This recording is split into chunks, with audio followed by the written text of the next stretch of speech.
from 12% in 2020. At that time, I'm talking about DPP time, it was much easier for businesses and ordinary people to access loans from banks. In this regard, MCP has made it tough for Malawians to get cheap loans for starting businesses, and instead, MCP administration is diverting funds to NIF, which is being used as a political tool to reward supporters, sympathizers, and family relations of MCP officials. Madam Speaker, we in the DPP demand that MCP must stop this abuse of NIF, cash transfer, as well as all government programs. Madam Speaker, on public debt, it is very sad that this clueless government is living on borrowed money.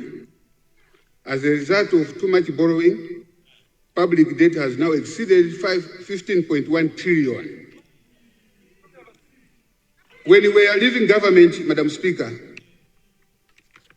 public debt, all inclusive, all the debts inclusive, it was 4.1 trillion.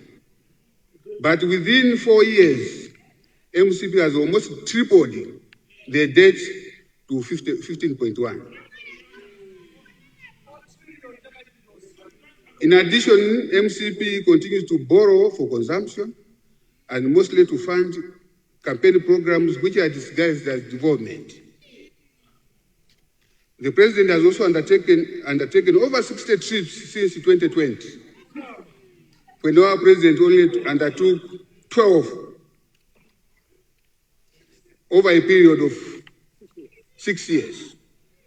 But this is only for 4 years, 60 trips, where the President has been accompanied by over 100 party sympathizers and family relations. Madam Speaker, too much borrowing means that the private sector and the businesses are crowded out and are not able to access cheap loans. MCP is killing small and medium enterprises, SMEs, with large-scale industries that are scaling down. DPP used to borrow cautiously and only spend the borrowed money on development projects. As I alluded above, Madam Speaker, loss of jobs. Madam Speaker, Malawians are asking, where are the promised 1 million jobs? I repeat, Mr. Finance Minister, Malawians are asking, where are the 1 million jobs? Instead of creating jobs, Malawians are becoming jobless. Businesses are closing down. ADMAC has been closed down. The power market limited has been closed down. People's superates have been closed down. Rainbow TV have closed down. Joy TV has closed down. And some of the subsidiaries for auction holdings have closed down. The list is long. The point is, Malawi is losing thousands of jobs instead of creating jobs. Government cannot even pay youth on internship on time. This is a program that DPP had initiated, but MCP is failing to manage it. On foreign exchange reserves and fuel scarcity, Madam Speaker, this administration is pathetically clueless on how to manage the monetary policy. The kwacha continues to lose value against the US dollar and other major currencies. The black market rate, as I said earlier, is at 3,200 to $1. Forex reserves have dwindled to dangerously low levels of less than 2 weeks of import cover.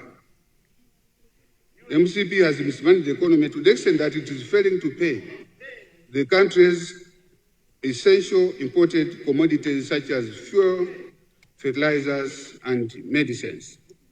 In contrast, Madam Speaker, DPP government managed Forex very well, such that in 2020, Malawi was sitting on the highest levels of Forex with 6 months import cover.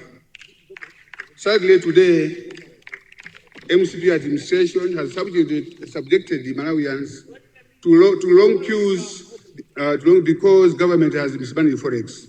Hospitals are running out of essential medicines because MCP does not know and has no clue on how to manage the foreign exchange.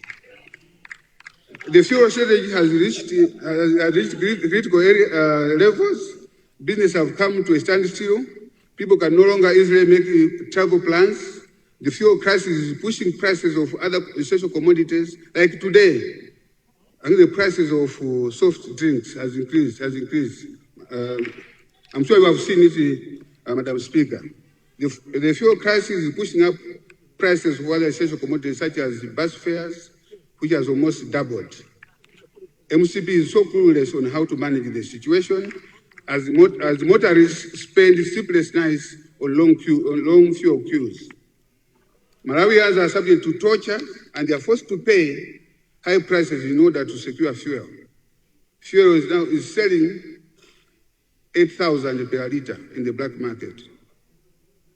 Madam Speaker, this government does not care about the suffering of people. Madam Speaker, I would like to caution the recent amendment of the MAREP fuel levy and the change of the mode of procurement to G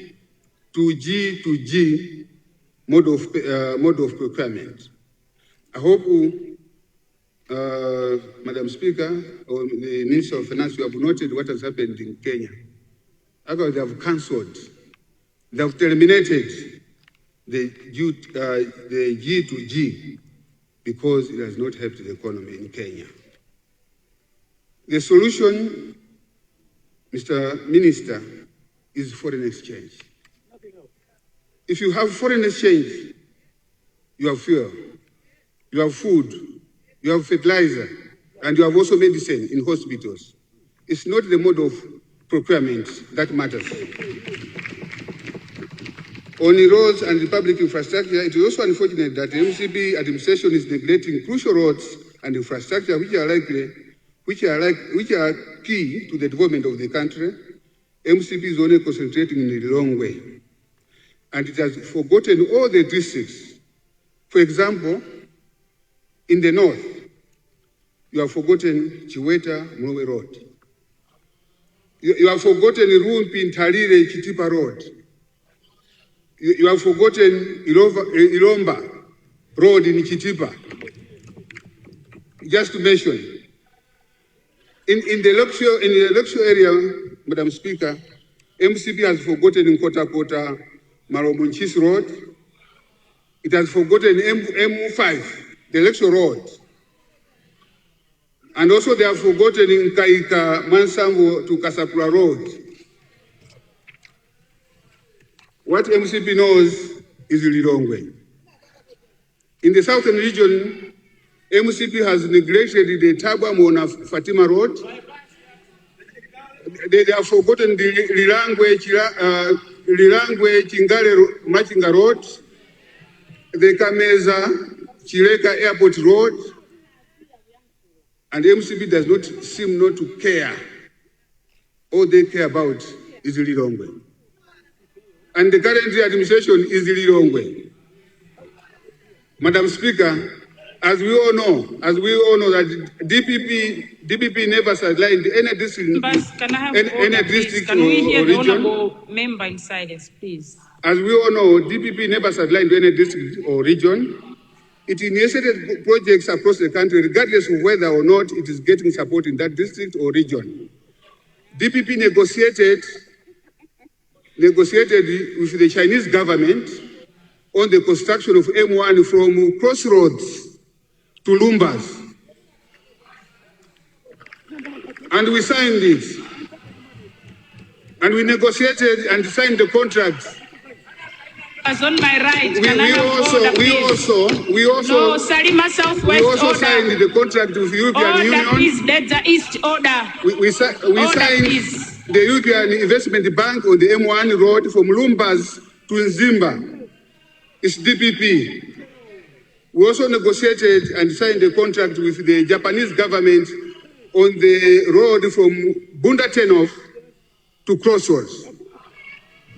And you truly was the one who signed those contracts.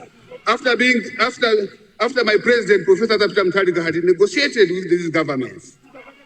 Madam Speaker, we also constructed the air wing Kasia Sande Road to make sure that the current president is able to travel properly to his village. We did Imponera Nchisi Road and the Kampata Koma Road. Furthermore, it is DPP that initiated and commissioned water projects in Katabe, in Karonga, in Nzimba, and Chitipa, and even in Rumbi. And Madam Speaker, I'm happy to report this because I know we also did a road going to Akoswese. DPP also constructed a magnificent in Katabe District Hospital. It is also the DPP that constructed the Rumbi TTC and Rumbi TTC and also Nchingi TTC. DPP initiated the construction and maintenance of Nsanje Maraka Road, the Tabamo na Mafatima Road, and the Jikwa TTC. DPP is, however, pleased, Madam Speaker, that the MCP is launching and opening development projects that were initiated by DPP. Order. Before I conclude, Madam Speaker, allow me to briefly comment. Madam Speaker, allow me to briefly comment on the government reforms and the policies and programs that the Minister of Finance has highlighted in the midterm budget. It is sad that the Minister has not stipulated concrete measures and strategies that will enable the management of public resources and also improve public service delivery. Going through the reforms, Madam Speaker, it is not clear what strategies the Minister wants to pursue and the modus operandi on how these reforms will be implemented. The reforms are just empty and mere rhetoric.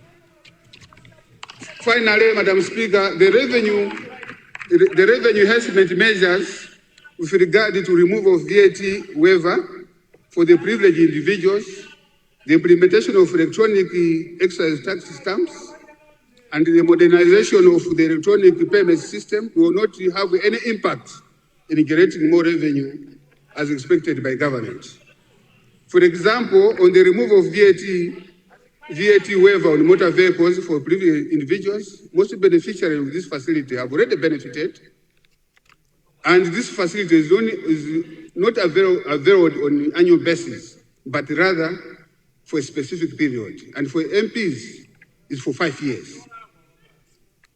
With regard to with tax stamps and electronic payments modernization, these are not new and have been ongoing for some years without meaningful impact.